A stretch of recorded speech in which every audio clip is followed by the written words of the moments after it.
Hi, everybody. Thank you so much for joining me. This is Anna Sabramowitz, and if you have not been here before, then basically I talk about scenarios, how to design them, how to make sure you're awesome at them, and also I answer questions that are that new and upcoming instructional designers and seasoned instructional designers are struggling with. So that is your opportunity and cue that if you have questions, post them underneath the video and I will answer them. Now, this specific video is actually about a question from somebody who watched a previous video and Burrell, I believe, and they asked, I was talking about basically the T-shaped skill set. And there's a really awesome image that I have that describes this, and I'll find it and I'll share that link. But basically the T-shape, and I'm going to draw it fast now because I can't find my page again. So basically we were talking about something like a stool, right? Where most people's skill sets goes, they're broad in a lot of areas, but then there are areas where they've decided to dig deep and get really good at. And so I talked about that in a different live, so you can check it out. But one of the questions that Burrell had is, how do you figure out what this is? How do you figure out where to go deep? Which are going to be your deep dives? Where are you going to become what I say an expert, a specialist? And when I say specialist, I do mean when somebody has a problem, they're going to say, I want the best. And when they think of the best to solve this particular problem, they think you.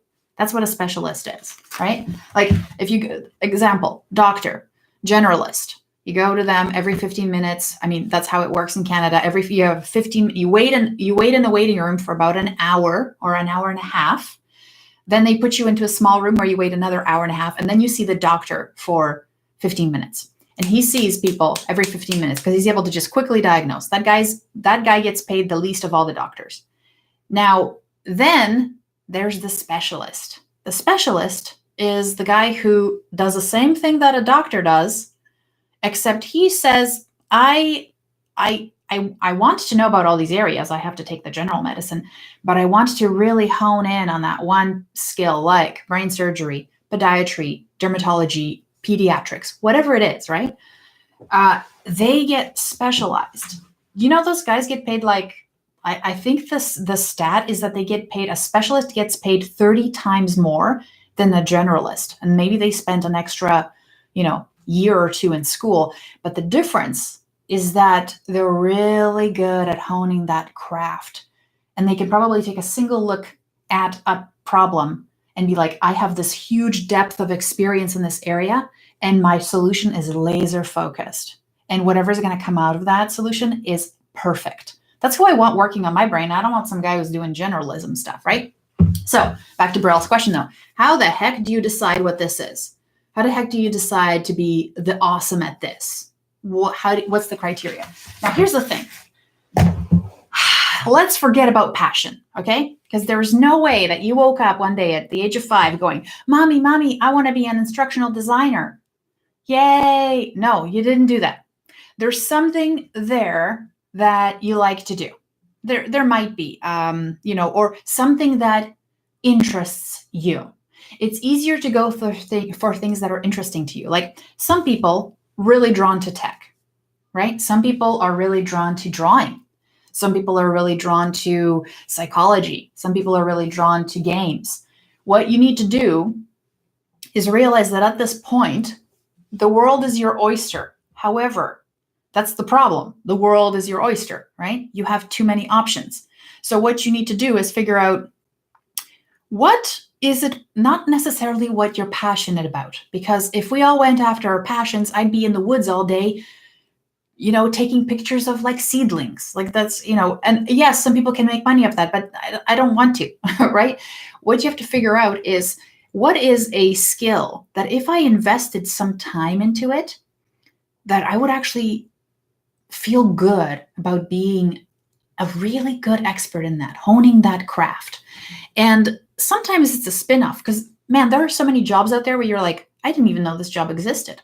But if you start the thing is, it's not that the passion precludes the mastery. Like when we look at somebody who's really talented, we think, wow, that person, they were born with it, or they had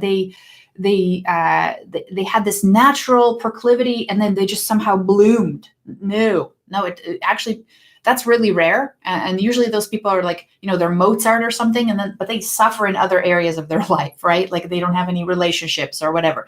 What you want to do is be a fairly balanced person, but a person who goes after it. And what happens, and this is the coolest thing, and this is the reality of getting into that skill, is you pick something and you're like, I'm gonna spend some time building this skill up a little bit. And when you get it's challenging for you, it doesn't feel good, but you're like, I'm gonna invest some time. I'm gonna get read up and practice implementing this gamification strategy. I'm gonna do a little bit of research on games and why they work. I'm gonna pick up a book by Carl Kapp and see how that works. I'm going to talk to other people about games. I'm gonna observe people play games.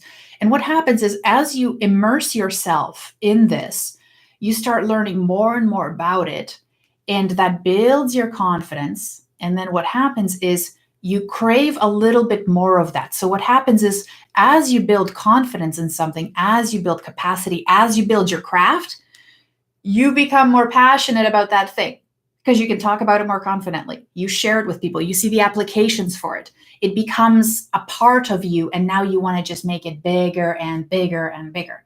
So the passion comes after, almost. It's like it's an after effect of getting really good at something.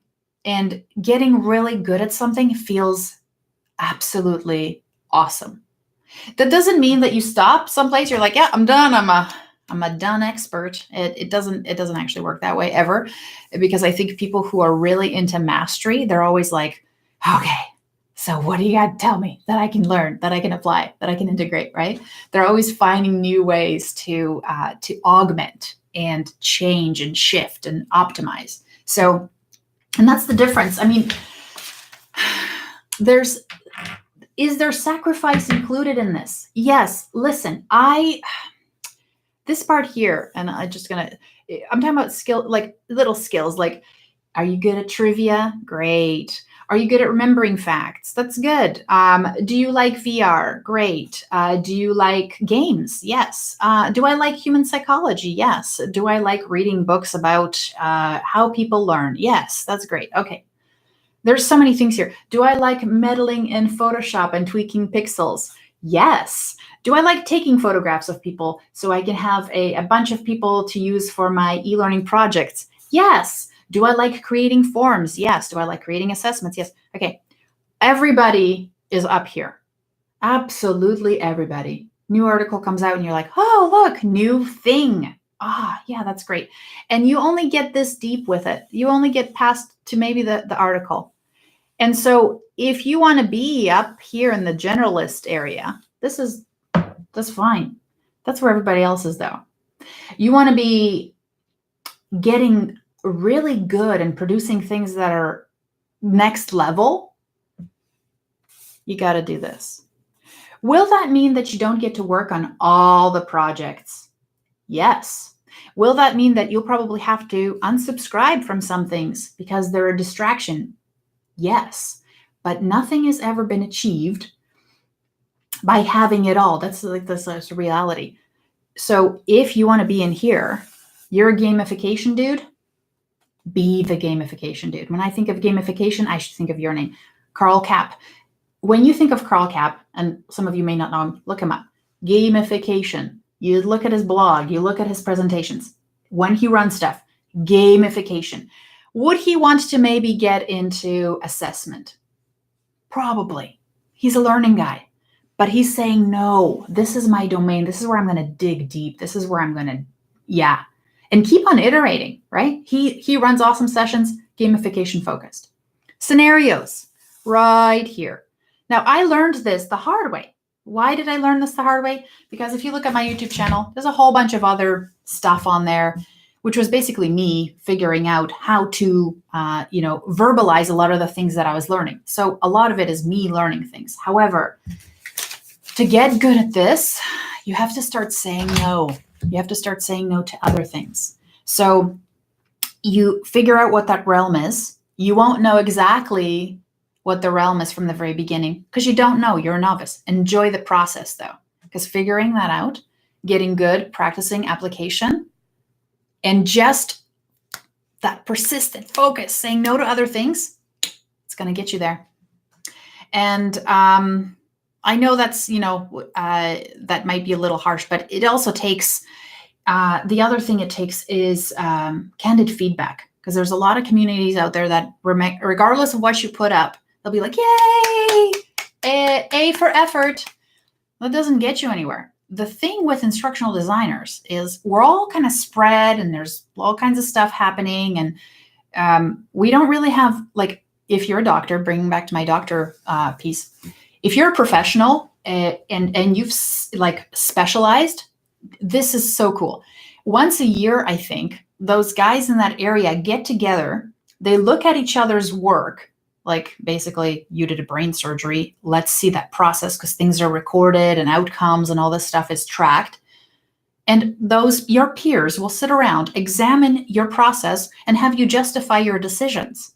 How cool is that, right? Super accountability, tough love. You messed up. This is the thing. If you messed up, you messed up. But what's awesome now is from those mess ups, other people learn. They see the flaws in decision making, or maybe you made the only decision that was available. That is genius. And that's what I want to achieve with this cohort that I'm running is no more ego stroking. We're really trying to change things. We're really trying to change the world, how people learn. Limited time. Are you improving that experience for somebody? And also not mincing any words. Like if your thing sucks, we're going to say, it sucks. I'm sorry, it sucks. But also, it sucks. Here's what you can do to fix it. That's huge. That's what you want from a mentor, right? You want honesty, and then let's give you some strategies on how to fix it. That's the goal. You learn that way. So if that's something that you're interested in and it's scenario focused, then I'll put a link underneath so you can basically fill out a form, ask you some questions, and you get in touch with me. There's a little explanation video there too. But if you're not interested in scenarios, if you're just dabbling, I mean, you can keep on watching these videos, but I suggest you own something, grab onto it, VR, AR, whatever it is, and just run with it. And I want to see your name in the headlines as that person, because that's awesome. That doesn't mean you ignore other things, like you stop being a learning professional. It just means that now you've got the big picture, but you can go deep on something. You're more than a 5-minute conversation at the next cocktail party. You can go on, you can run lectures, you can do workshops, you can write books, right? You can do all that. Not that you need to do that, just be that person who solves those problems. All right. So I hope you have a wonderful rest of the day. And I'll probably see you here tomorrow. Take care, friend. Bye.